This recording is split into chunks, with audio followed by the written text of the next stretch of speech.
Queremos saludar a cada una de las personas que sintonizan este programa radial. Mi nombre es John Lopera y me acompaña una vez más el hermano Frank de la Mota, que juntos, con la ayuda de nuestro Padre Celestial, presentaremos un programa que le decimos por anticipado. Es un programa muy, pero muy importante. Pero antes de entrar de lleno a la presentación del mensaje en esta hora, vamos a invitar la presencia de nuestro Padre Celestial con una palabra de oración. Eterno Padre que moras en el cielo, en esta hora, Señor, imploramos su Santo Espíritu que nos acompañe en esta programación, Señor. Una bendición muy especial por aquellos que están sintonizando, Señor Eterno, este programa. En el nombre bendito de Jesús. Amén. Amén. Hermanos radioescuchas, gracias por su fiel sintonía, gracias por darnos la oportunidad nuevamente de poder hablar a través de este programa radial con cada uno de ustedes y presentar la verdad para esta hora tan difícil. Como siempre lo hacemos, nos gusta leer los versículos temas de este programa, La Verdad Presente, que se encuentra en Primera de Tesalonicenses, capítulo 2, versículo del 4 al 6, que nos dice: sino que según fuimos aprobados por Dios, para que se nos confiase el Evangelio, así hablamos, no como para agradar a los hombres, sino a Dios, que prueba nuestros corazones. Porque nunca usamos de palabras lisonjeras, como sabéis, ni encubrimos avaricia. Dios es testigo, ni buscamos gloria de los hombres, ni de vosotros, ni de otros, aunque podíamos seros carga como apóstoles de Cristo. Y recordemos, hermanos, que estamos en este mundo donde hay dos potencias en juego. Por una parte, Satanás obra con todas sus fuerzas para contrarrestar la influencia de la obra de Dios. Por la otra, Dios obra por medio de sus siervos para llamar a los pecadores al arrepentimiento. ¿Quién prevalecerá? Satanás, sabiendo que le queda poco tiempo, ha descendido con gran poder y con gran obra de todo engaño de injusticia sobre los que perecen. Usa todo agente disponible así a fin de prevenir que las almas vengan a la luz. Interesante pensamiento, hermano Frank, que hoy vamos a hablar de salud. Como siempre nos gusta traer estas gotas de salud. Salud y temperancia. Salud es el funcionamiento equilibrado de todos los elementos que constituyen el ser humano: cuerpo, mente y espíritu. Temperancia es el uso moderado de todo cuanto sea bueno y la abstención completa de todo cuanto sea perjudicial, sobre todo las bebidas alcohólicas, el tabaco y las drogas. Factores para una buena salud, punto 7. Autopista hacia la salud y la felicidad. Primera de Corintios, capítulo 9, versículos 24 al 27, nos dice el apóstol Pablo: ¿no sabéis que los que corren en el estadio, toda la verdad corren, pero uno solo se lleva el premio? Corred de tal manera que lo obtengáis. Todo aquel que lucha, de todo se abstiene. Ellos a la verdad para recibir una corona corruptible, pero nosotros una incorruptible. Versículo 26. Así que yo de esta manera corro, no como a la aventura. De esta manera peleo, no como quien golpea en el aire, sino que golpeo mi cuerpo y lo pongo en servidumbre, no sea que habiendo sido heraldo de otros, yo mismo venga a ser eliminado. Interesante. El propietario de un retrato miraba la pintura que acababa de comprar y se estremeció. La pintura comenzó a deslizarse hacia abajo como si el tapiz fuera de aceite. Puso el cuadro al revés, pero no sirvió de ayuda. Un restaurador trató de poner los rasgos del rostro en su sitio, pero la pintura corrida se negó a volver a su estado original. Evidentemente, el joven pintor había mezclado sus pinturas con mucha cantidad de aceite barato, y ahora el autorretrato no tenía valor.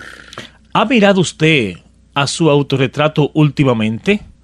El lienzo sobre el cual pintamos es hereditario y nacemos con una característica propia: la salud, el intelecto, los talentos. Las pinturas y el aceite son lo que vamos añadiendo a lo largo de nuestras vidas. Así es, Dios también se interesa en el retrato que estamos pintando. Como pueden ver, cuando le invitamos a dirigir nuestra vida, coloca su retrato en el estudio de nuestra mente. Él, o sea Dios, está ansioso de que reflejemos su semejanza tan perfectamente que los hombres le puedan ver en nosotros y que también le amen. Este es el propósito de la redención, restaurar la imagen de Dios en su creación, de acuerdo a Romanos 8:29. Teniendo en cuenta que el Espíritu Santo se comunica con nosotros a través del sistema nervioso y el cerebro, nos damos cuenta de que la salud de nuestra mente y el cuerpo son muy importantes para Dios. Cuando mejor sea la condición de nuestro cuerpo, más alerta estará nuestra mente, más nos someteremos nuestros deseos y mejor podrá Cristo cumplir sus propósitos en nosotros. Muy importante la buena salud en el mundo cristiano, ¿no? Así es. Esta es la razón, mi querido amigo Frank, por la que le importa lo que comamos y bebemos al Señor.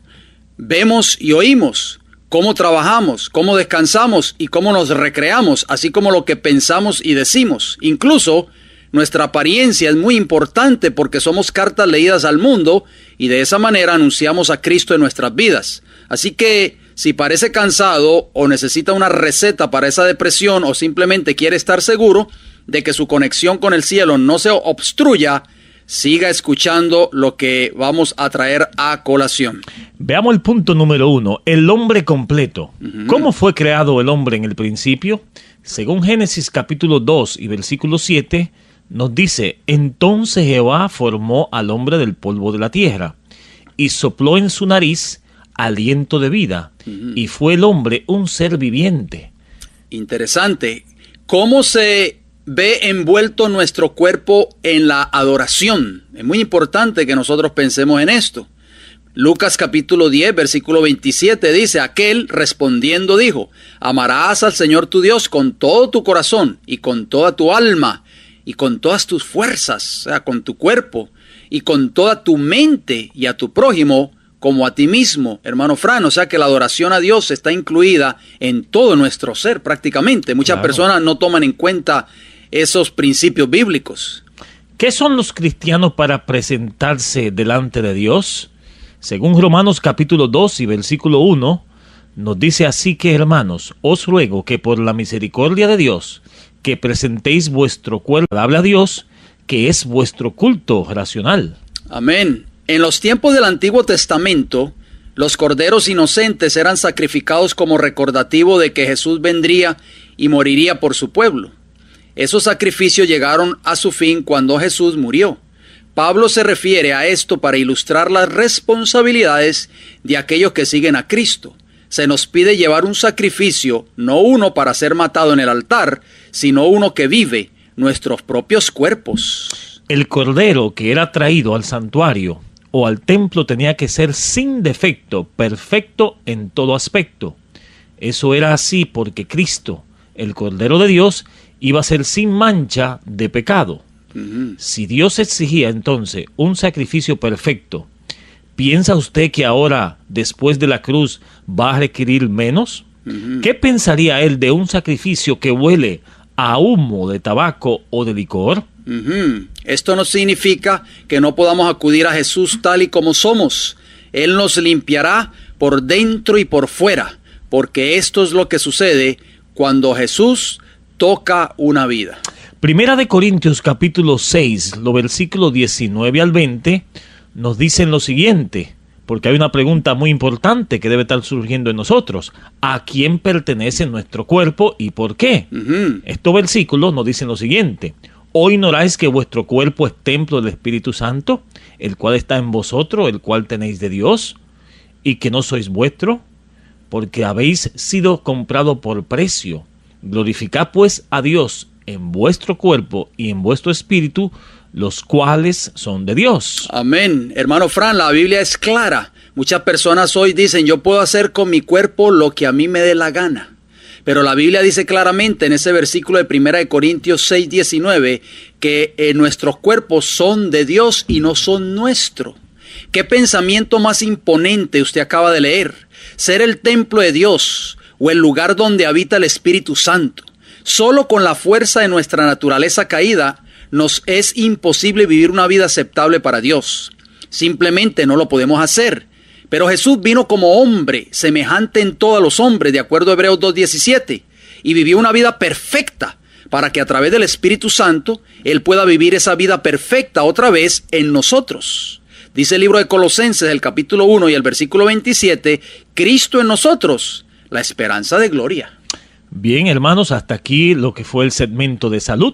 Vamos a entrar a lo que es al tema de hoy, que es la segunda parte del reino real y visible de Cristo Jesús. San Mateo capítulo 24, versículo 4 nos dice lo siguiente. Respondiendo Jesús les dijo, mirad que nadie os engañe. El apóstol Pablo también nos habla mucho de eso y vamos a hablar un poquito más del asunto. El apóstol Pablo nos advierte que algunos apostarán de la fe, escuchando a espíritus engañadores y a doctrina de demonios. En primera de Timoteo capítulo 4 y versículo 1. Dios tiene una obra que sus siervos fieles deben hacer. Los ataques del enemigo deben ser contrarrestados con la palabra de su palabra. Amén. Hay que desenmascarar la falsedad. Hay que exponer su verdadero carácter y hay que hacer brillar la luz de la ley de Jehová para que ilumine las tinieblas morales del mundo. Amén. Debemos presentar las pretensiones de su palabra.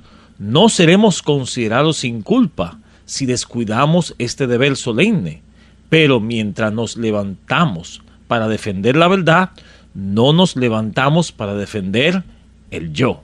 Qué importante eso. Usted lo acabó de mencionar. Jesús dijo, muchos falsos profetas se levantarán y engañarán a muchos. La verdad preciosa debe ser presentada con su fuerza natural. Se han de desenmascarar los errores engañosos que están muy difundidos en el mundo religioso de hoy y que tienen cautivo al mundo. Se está haciendo todo esfuerzo posible para entrampar a las almas con sutiles razonamientos, para desviarlas de la verdad a las fábulas y prepararlas para ser engañadas por fuertes seducciones. Hermano Frank, y el programa de esta hora es un programa muy importante porque hoy vamos a desenmascarar el error, las falsedades del enemigo que ha sembrado en muchas iglesias del cristianismo moderno hoy. Muchos cristianos sinceros creen que Cristo vendrá por segunda vez en forma secreta e invisible para arrebatar a su iglesia. Usted recordará que la semana anterior hablamos acerca del reino visible de Cristo en esta tierra. Sentamos las bases, bíblicamente hablando, de que Cristo vendrá en una forma visible y real y que todo ojo le verá. Muchos creen que cuando ese tiempo llegue, los fieles desaparecerán repentinamente en todo el mundo, provocando un caos y una desesperada búsqueda de familiares y amigos desaparecidos en una forma misteriosa. Finalmente, los que supuestamente sean dejados en la tierra reconocen que todas las personas desaparecidas eran cristianos consagrados y han sido raptados. Y según esa falsa doctrina también, dice que luego comenzará un periodo de 7 años de tribulación en la que los judíos trabajarán para convertir al mundo al cristianismo en contra del anticristo y se darán a la tarea de la reedificación del tercer templo de Jerusalén. Al fin de esos 7 años de terrible tribulación, Jesús volverá de manera visible para establecer su reino en la tierra, según la doctrina del rapto. Así es. Pero estamos claros, la doctrina del rapto secreto y los 7 años de la gran tribulación se basa en principios que han sido ampliamente aceptados. Sin embargo, pocos creyentes han investigado cuidadosamente la Biblia en cuanto a este asunto, si tiene validez o aceptación. Hollywood estrenará próximamente su cinta cinematográfica en todas las salas de cine del país este próximo 3 de octubre, titulada Left Behind, o sea, dejado atrás. Esta película pretende mostrar al mundo cristiano y al mundo secular, por supuesto, la validez del rapto secreto. Pero nuestra única seguridad es una sí dice Jehová y no Hollywood. ¿Qué hay de cierto en toda esta doctrina? ¿Lleva esta enseñanza las credenciales de un escrito está? El propósito de este programa es demostrar con la Biblia, y solo la Biblia, la verdad en relación a este importante tema.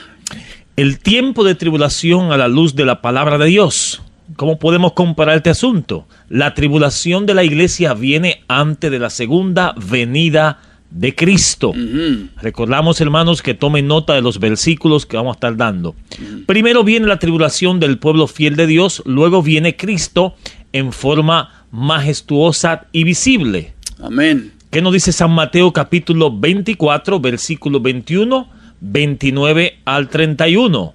Porque habrá entonces gran tribulación, cual no ha habido desde el principio del mundo hasta ahora, ni la habrá. E inmediatamente después de la tribulación de aquellos días, el sol se oscurecerá y la luna dará su resplandor, no dará su resplandor. Y las estrellas caerán del cielo, y las potencias de los cielos serán conmovidas.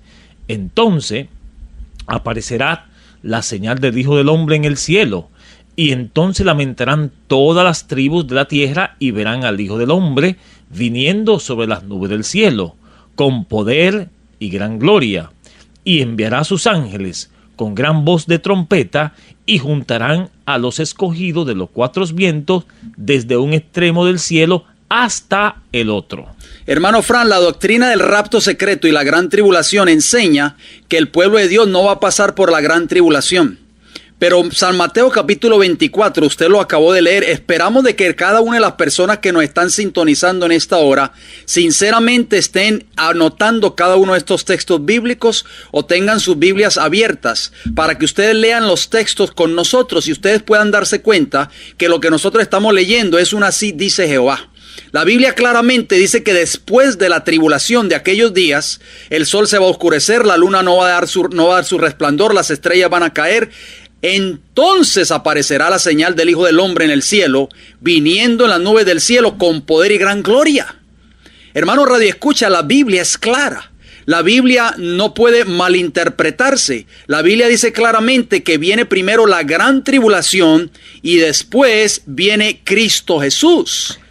El profeta Daniel profetizó que vendrá esta gran tribulación para el pueblo de Dios. En el capítulo 12 de Daniel y el versículo 1 nos dice lo siguiente: en aquel tiempo se levantará Miguel, el gran príncipe que está de parte de los hijos de tu pueblo, y será tiempo de angustia, de tribulación, cual nunca fue desde que hubo gente hasta entonces.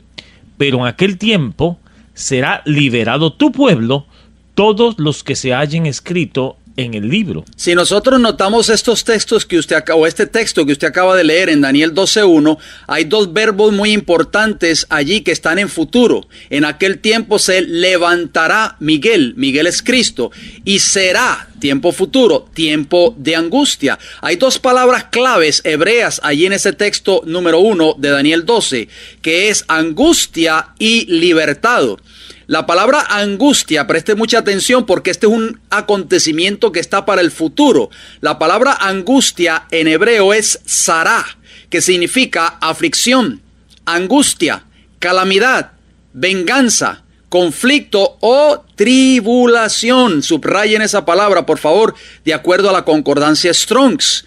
Y la palabra libertado, porque dice que en aquel tiempo será libertado tu pueblo, es malat. Y malat significa librar, salvar, rescatar, libertar, preservar o conservar, de acuerdo a la misma concordancia Strong's. Que quede bien claro, hermanos queridos, que en toda la Biblia no encontramos ni un solo texto que enseñe que Dios no hará exentos o libre de pasar por la tribulación o angustia.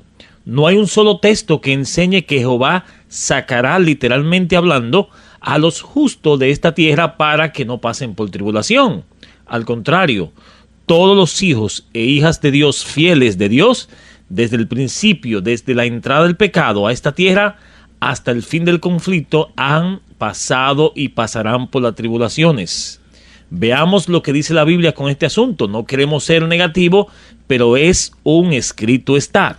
Exacto, usted lo mencionó claramente. No hay un solo texto en la Biblia que nos enseñe que Jehová nos va a sacar literalmente de esta tierra o nos va a hacer exentos o libres de pasar por la tribulación o la angustia. En el libro de los Salmos, Salmo 37, versículos 39 y 40 nos dice: pero la salvación de los justos es de Jehová, y Él es su fortaleza en el tiempo de la angustia. Ahí está nuevamente la palabra angustia, Sará. Jehová los ayudará y los librará, los libertará de los impíos y los salvará, por cuanto en Él esperaron. Empecemos con el Antiguo Testamento y vamos a ver la sucesión, como vamos viendo cómo los fieles siempre han pasado por angustia. Los fieles del Antiguo Testamento pasaron por tribulación, según el libro de los Hechos, capítulo 11. Hebreos, capítulo 11, versículos 34, 36 y 37. Apagaron fuegos impetuosos, evitaron filo de espada, sacaron fuerza de debilidad, e hicieron fuertes en batallas, pusieron en fugas ejércitos extranjeros. Otros experimentaron vituperios y azotes, y a más de estos prisioneros y cárceles. Fueron apedreados, aserreados, puestos a prueba, muertos a filo de espada, anduvieron de acá para allá, cubiertos de pieles de oveja y de cabras, pobres, angustiados y maltratados. Así es, los profetas del Antiguo Testamento fueron perseguidos. Dice el libro de Hechos, capítulo 7, versículo 52. ¿A cuál de los profetas no persiguieron vuestros padres? Y mataron a los que anunciaron de antemano la venida del justo, de quien vosotros ahora habéis sido entregadores y matadores. También a los discípulos de Cristo fueron perseguidos y muertos. Según San Mateo capítulo 10, versículos 21 al 23, nos dice lo siguiente: el hermano entregará a la muerte al hermano, y el padre al hijo, y los hijos levantarán contra los padres, y lo harán morir. Y seréis aborrecidos de todos por causa de mi nombre, para que el que persevere hasta el fin, éste será salvo.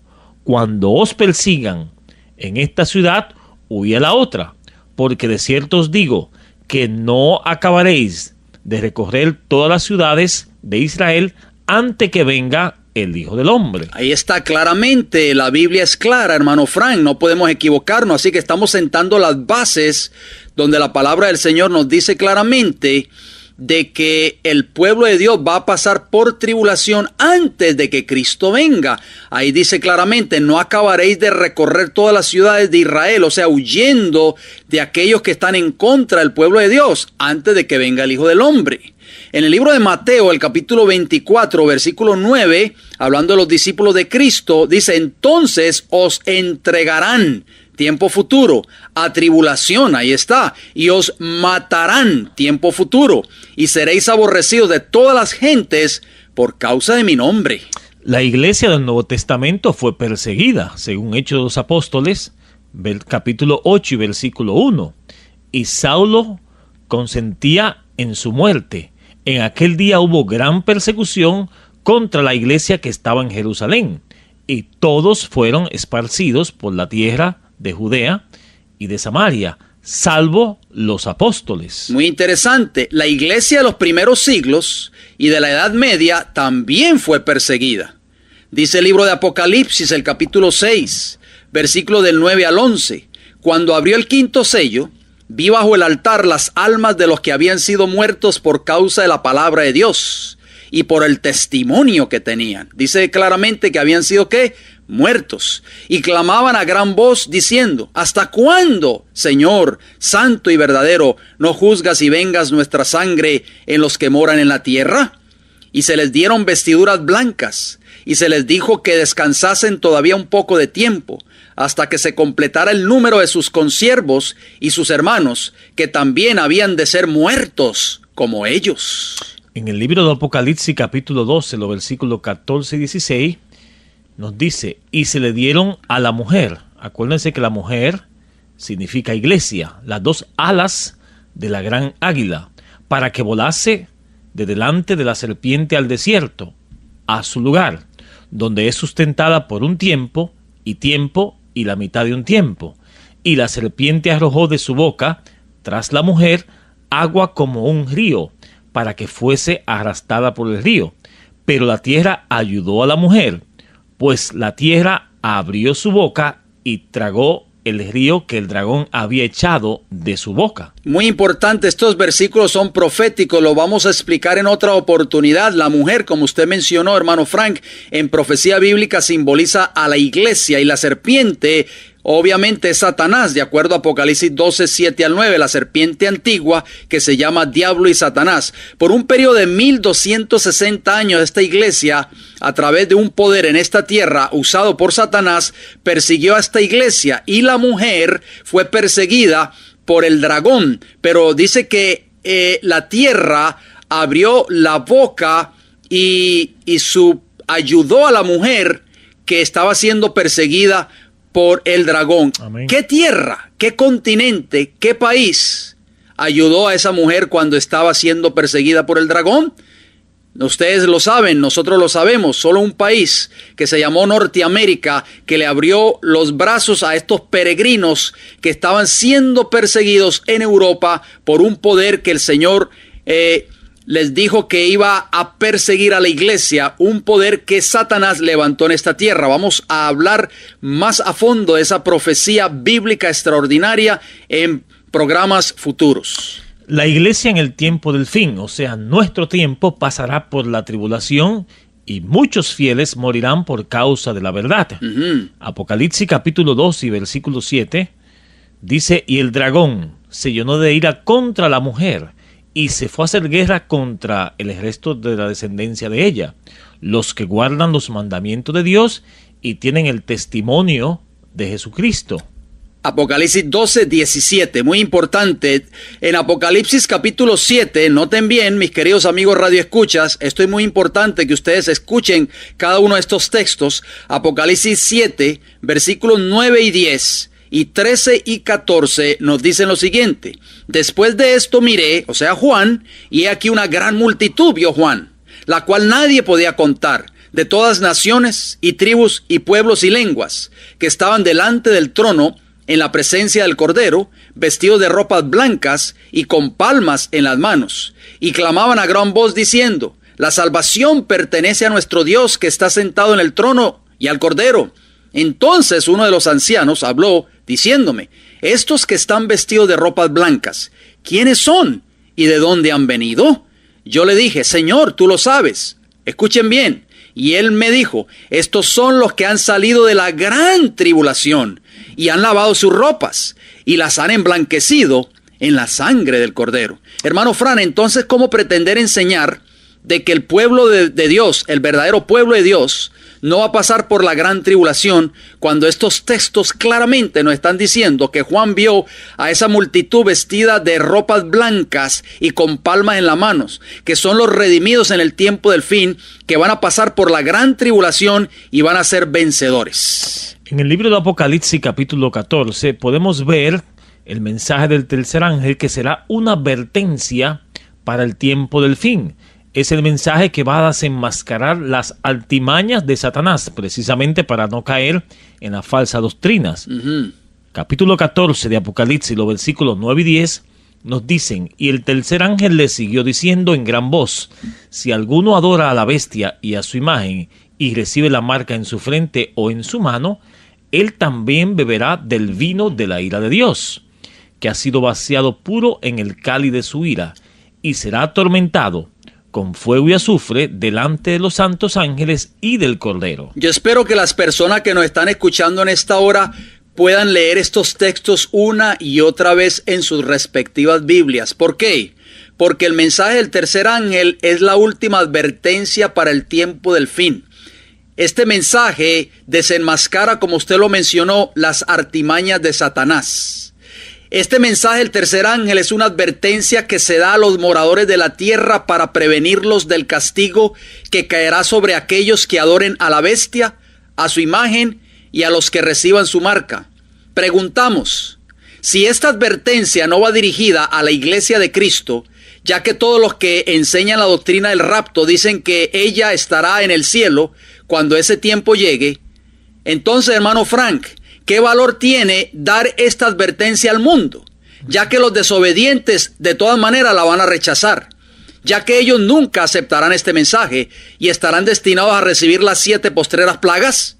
Sería absurdo entonces que este mensaje se dé en el tiempo del fin. Dejemos que sea la Biblia que nos aclare este punto tan importante.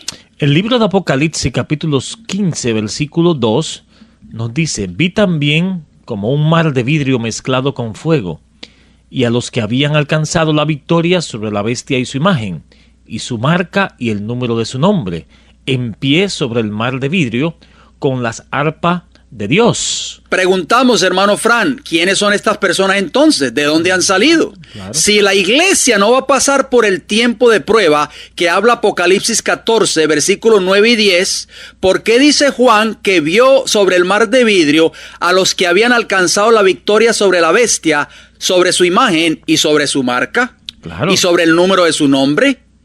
Hermanos radioescuchas, la Biblia es clara.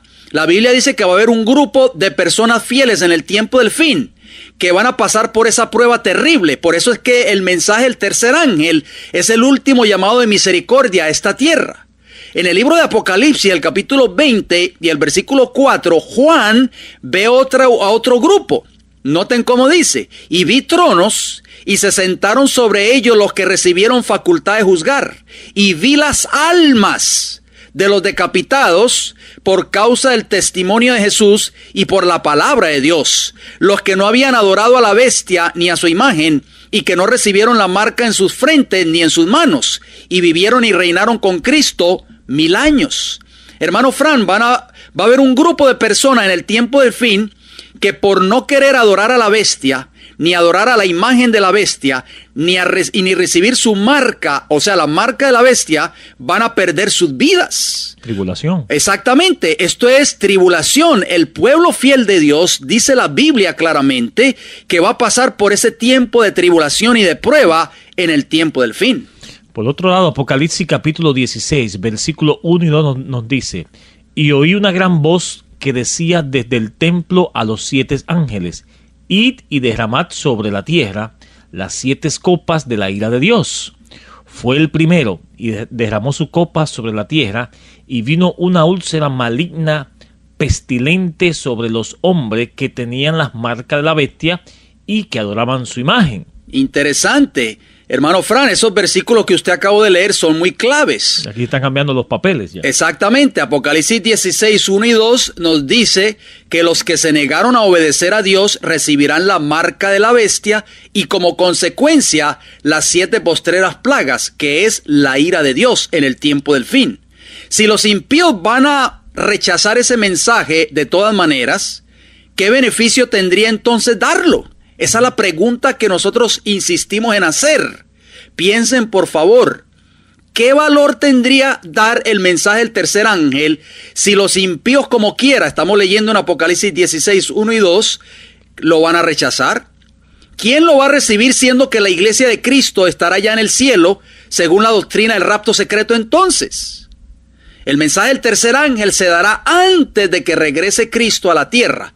Es la última advertencia para esta tierra.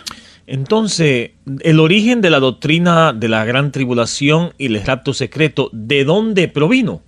Porque muchos cristianos, muchísimos cristianos sinceros de hoy día, no están completamente al tanto de la historia del cristianismo durante los años 1500 y 1800 después de Cristo. Este fue el tiempo de la reforma protestante en Europa, cuando Martín Lutero desafió la doctrina de Roma. Martín Lutero estaba protestando en contra de las doctrinas antibíblicas del papado. La iglesia que sometió al cristianismo con mano de hierro por más de 1000 años. Importante, presten mucha atención, mis queridos amigos radioescuchas. Lo que nosotros vamos a tocar a continuación va a sonar tal vez un poco duro para algunos de ustedes. Les pedimos disculpas, simplemente nosotros nos estamos limitando a citar la historia. Todo lo que nosotros vamos a traerles ahora es sacado de la historia, de libros de historia. Eso no es invento nuestro, eso no está oculto, no es algo que nosotros lo hemos sacado de una catatumba o de algún lugar por allí oscuro. No, eso está a la luz de cada uno de ustedes para que ustedes lo investiguen en cualquier libro de historia o inclusive en la internet. Usted lo acabó de mencionar, hermano Frank. Muchísimos cristianos sinceros de hoy en día ni se imaginan, ni siquiera están informados completamente acerca de dónde provino la doctrina de la gran tribulación y el rapto secreto. Cada grupo protestante en los años 1500 a 1800 identificó al papado como el hombre de pecado y el anticristo. Ellos tenían amplia evidencia en la Biblia sobre qué basar esta creencia. Veamos algunos ejemplos. Martín Lutero, entre 1483 y 1586. Miren lo que dice en un libro llamado La vida, The Life and the Time of Martin Luther. O sea, la vida y los tiempos de Martín Lutero en la página 154. Dice así: yo lo creí, aunque yo ahora lo sé bien. Roma debe ser la silla del anticristo, el centro de la abominación y la sinagoga de Satanás. ¿Quién es el anticristo si el Papa no es el anticristo? Recuerden, esto está en un libro titulado La vida y tiempo de Martín Lutero en la página 154. Palabras fuertes, hermano Frank, para estos tiempos que nos ha tocado vivir, pero todos esos reformadores, todos predicaban lo mismo, todos creían lo mismo. Juan Wycliffe, que vivió en el año 1334 al año 1384, dijo lo siguiente: el Papa es el anticristo, los cardenales son pasadizos que llevan a la casa del diablo. Juan Hus, quizá usted lo ha mencionado, lo has escuchado anteriormente, desde el año 1369 hasta 1415, dijo: las altimañas del anticristo ya han comenzado y una pelea pronto seguirá. Juan Hus también necesitará levantar sus alas contra la bestia y su cola que siempre esconde la abominación del anticristo. El Señor destruirá la cabeza y la cola, es decir, el Papa y sus profetas. Juan Wesley, otro reformador de la Edad Media, 1703 a 1791, dijo en sentido enfático: el papado es el hombre de pecado en cuanto él incrementa toda clase de pecados, más que cualquier medida que se pueda dar al pecado. Es el hijo de perdición, ha causado la muerte a innumerables multitudes. Por lo tanto, desesperadamente el papado, en ese entonces, hermano Frank, amigos que nos están escuchando, deseaba encontrar una forma para salirse de este problema. Los jesuitas de Roma pasaron muchos años estudiando los libros de Daniel y Apocalipsis, y uno de estos jesuitas creó el futurismo. Óigalo bien, esta doctrina del futurismo, la idea de mover la semana número 70 de la profecía de Daniel para el tiempo del fin. Vamos a ver los orígenes de la doctrina del rapto secreto, muy importante. De esta forma, así podrían decir que el anticristo no era el papado, según los jesuitas de Roma, sino que el anticristo se mostraría en algún tiempo futuro muy distante. La gran mayoría de los cristianos no tienen un conocimiento de esto. El mover de su lugar la semana número 70 de la profecía de Daniel, capítulo 9, no tiene autoridad bíblica, ya que la misma Biblia enseña que el que quitare de las palabras de la Biblia, Dios quitará su parte del libro de la vida, de acuerdo a Apocalipsis 22:19. O sea, que esta interpretación de los 7 años de la gran tribulación y el rapto secreto se originó con los jesuitas de Roma. Vamos a hablar de los orígenes de esta doctrina del rapto secreto. Dice el Concilio de Trento: los jesuitas de Roma fueron comisionados por el Papa para desarrollar una nueva interpretación de las Escrituras que contrarrestaría la aplicación protestante de las profecías de la Biblia antimesías a la Iglesia Católica Romana. Exactamente, entre ellos el primero y el más importante se llamó Francisco Rivera, que vivió entre los años 1537 a 1591. A raíz de esto, se publicaron 4 panfletos por la Iglesia de Roma en los años 1500 para quitar de ellos la atención de la gente y ponerla en un futuro anticristo. Francisco Rivera fue el que creó la doctrina del futurismo. En 1590, Rivera publicó un comentario de 500 páginas sobre el Apocalipsis, negando la aplicación del anticristo hacia la Iglesia de Roma. Rivera es el padre del futurismo y de la creencia que habrá un periodo de solo 7 años literales al final donde aparecerá el anticristo, según Rivera. Esto vino prácticamente de Roma papal, hermano Frank. Y la gran mayoría de las personas saben que esta doctrina manchó la historia. También tenemos a Manuel de Lacunza en un periodo del 1731 a 1801. Manuel de Lacunza fue un jesuita de Chile y escribió un manuscrito en español titulado La venida del Mesías en gloria y majestad, bajo el seudónimo de Juan Sofafa Robino Venerat en 1791. Lacunza escribió bajo un nombre judío para ocultar el hecho de que él era católico, con el fin de dar a su obra una mejor aceptación en el protestantismo. Su objetivo principal también era un defensor del futurismo, como te acaba de decir.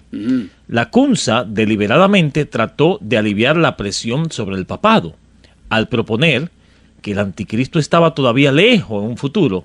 Sus manuscritos fueron publicados en Londres, España, México y París entre 1811 y 1826. Así que este hombre se ocultó bajo ese seudónimo de Juan Josafá Rabino Becerra.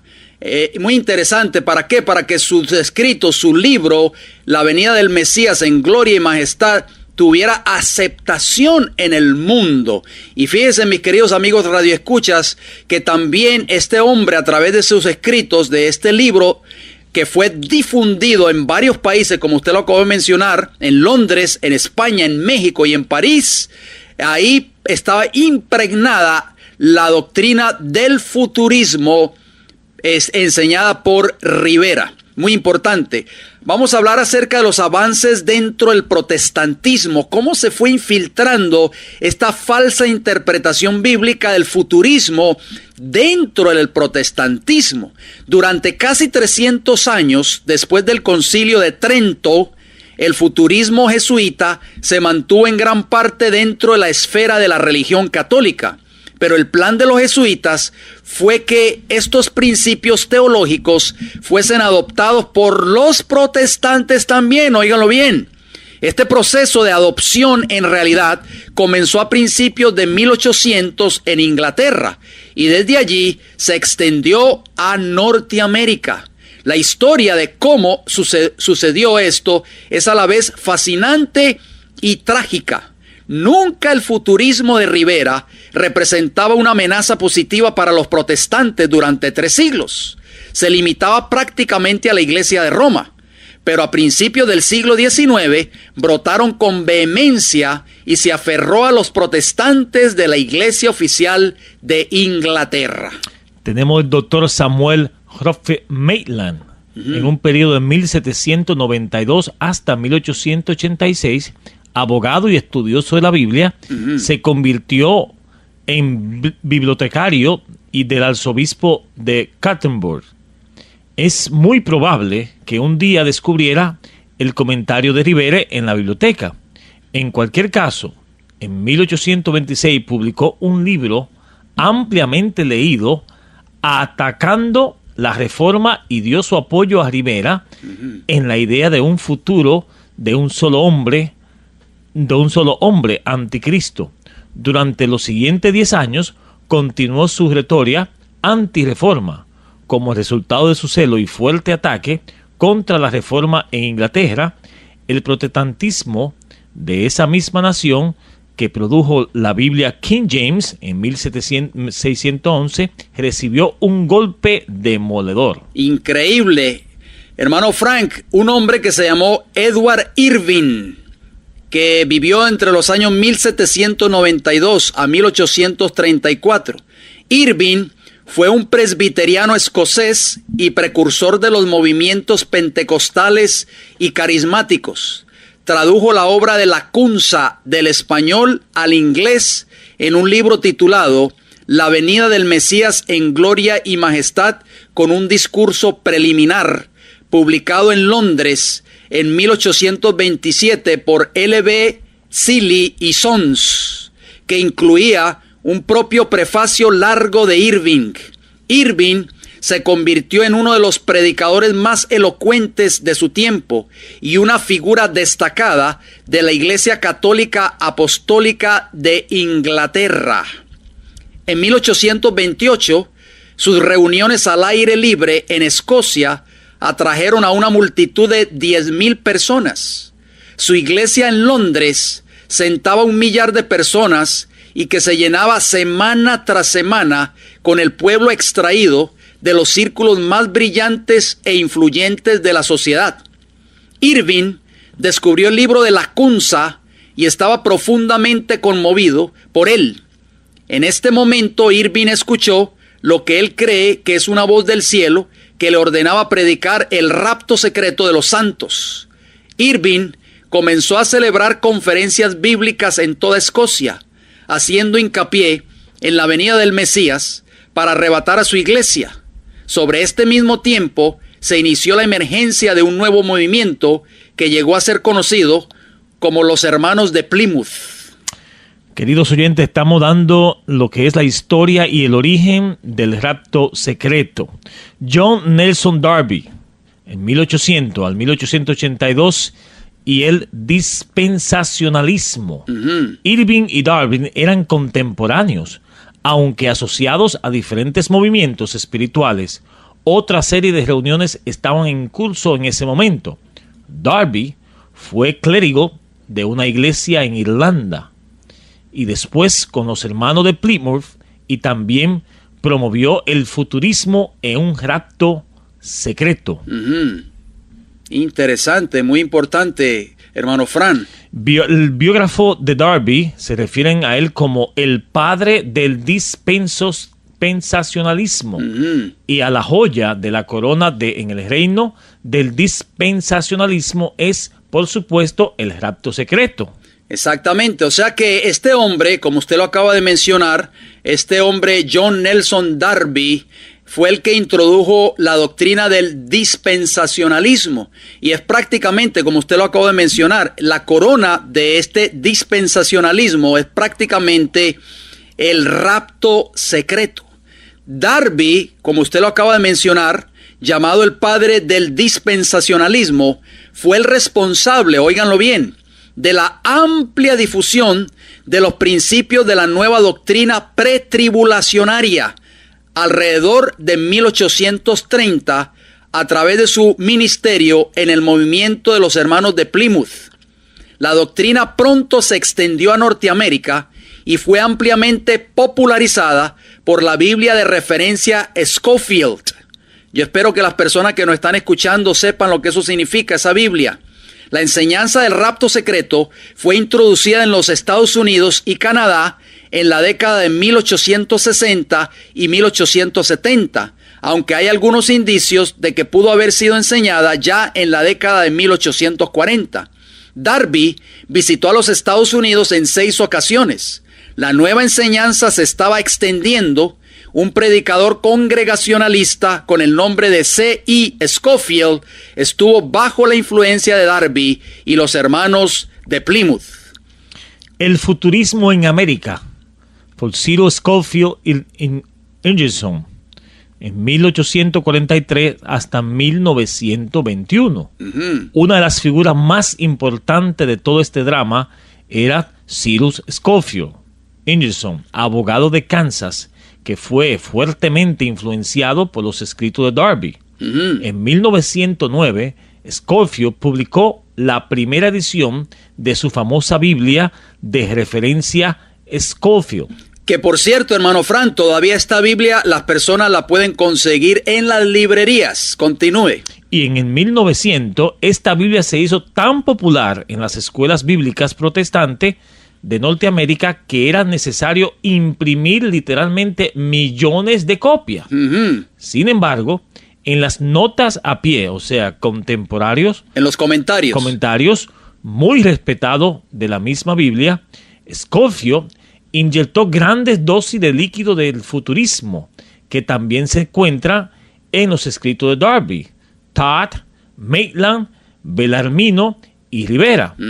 A través de la Biblia, Scofield, el niño llegó a ser a la edad adulta joven con una teología jesuita. Tremendo. La doctrina de un anticristo por venir que estaba convirtiendo firmemente establecida dentro del siglo XX en el protestantismo norteamericano. Increíble.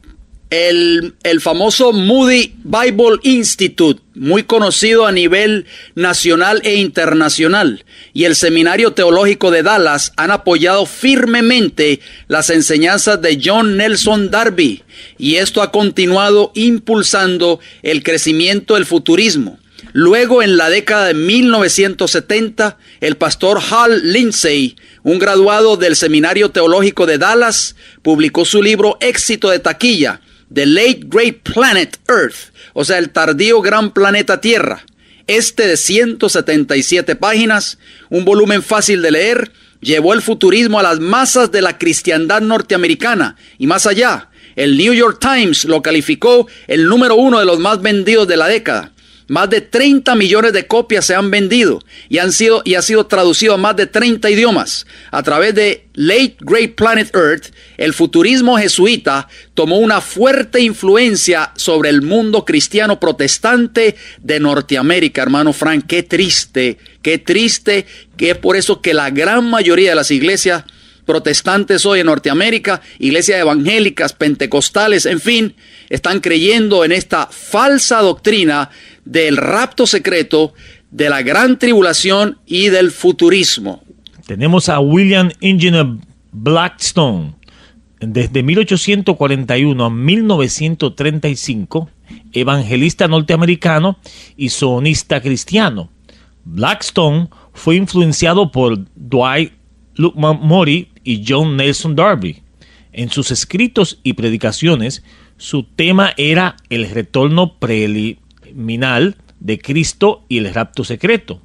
Su obra de renombre fue Jesús viene, el cual se convirtió en libro de referencia de todos los dispensacionalistas por los próximos 50 años. Así es, y dentro del mundo hispano tenemos a un hombre que se llamó Gigi Ávila, que este hombre en su libro, que también ha sido promovido a nivel mundial, Señales de su venida, en la página 144, él habla de las revelaciones que Dios le dio sobre el rapto secreto. Y en esa visión, dijo él, yo vi el rapto y cuando me levantaba de la tierra, iba volando a tal velocidad que apenas subía e iba ya pasando a la altura de las nubes del cielo. Hermano Fran, podemos darnos cuenta de que este gran predicador o este predicador famoso, Gigi Ávila, murió sin ser levantado en el rapto, porque según él, a través de su libro, él decía o enseñaba de que Dios lo iba a levantar en el rapto secreto. Pero tenemos un llamado para nuestra querida radioaudiencia en esta hora, en los minutos que nos quedan.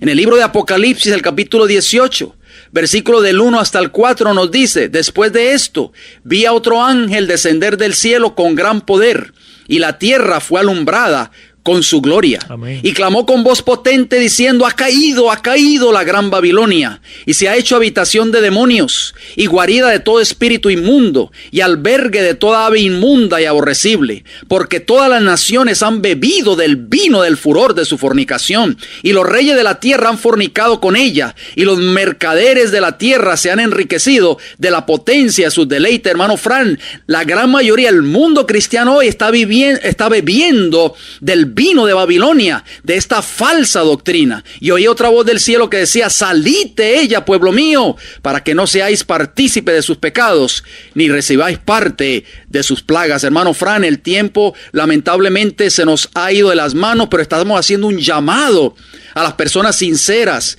que han escuchado este programa en esta hora. Tenemos que salir del error, tenemos que salir del pecado, tenemos que salir de la confusión doctrinal, tenemos que salir de Babilonia. Ese es el último llamado de misericordia que Dios se está extendiendo a través de este programa radial para ti que me escuchas en esta hora. Pero si usted quiere comunicarse con nosotros, si quiere más información en cuanto a este tema o a otros temas que hayamos presentado, escríbanos: El Heraldo del Evangelio Eterno, P.O. Box 1333, Riverview, Florida, y el área postal 33569. Y si también nos pueden llamar a los números 484-6418, 410-2745, ambos con el código de área 813. Repito, 484-6418, 410-2745, ambos con el código de área 813. Hermanos Radio Escuchas, gracias por su fiel sintonía, gracias por su atención. Si Dios nos da la vida, nos veremos pues la próxima semana.